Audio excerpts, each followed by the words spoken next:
Attorney Jonathan Elson, reminding you that if you've been injured in an auto accident, it's important to have somebody on your side. When you need a lawyer, then you need Nelson.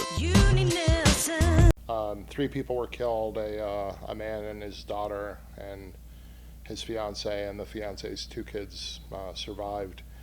And what we're trying to do, the preliminary hearing was originally going to be last week.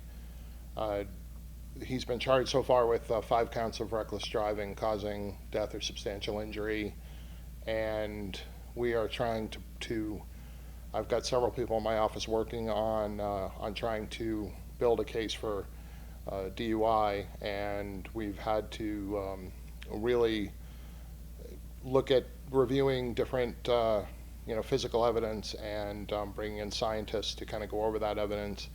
The preliminary hearing, as a result, was moved to August 30th and 31st in Beatty, and the defendant is still in custody in the Nye County Detention Center.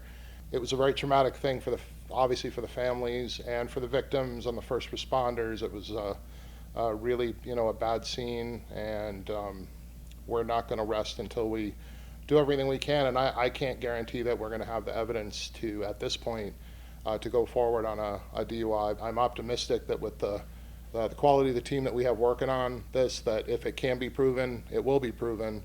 And so we're not going to rest until we make sure we've done everything possible. If we had, for example, blood work that said that the guy had a 0.23, blood alcohol content or something, he'd be charged with DUI right now.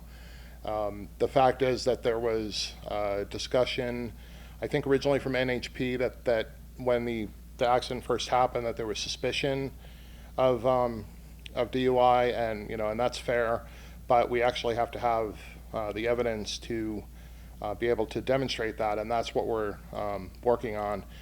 There was apparently someone from the Nye County Sheriff's Office had contact with Mr. Kennedy in the time before the accident, but at this point I don't want to really comment any further on any of the specifics of that for a variety of reasons, but that's my understanding as well.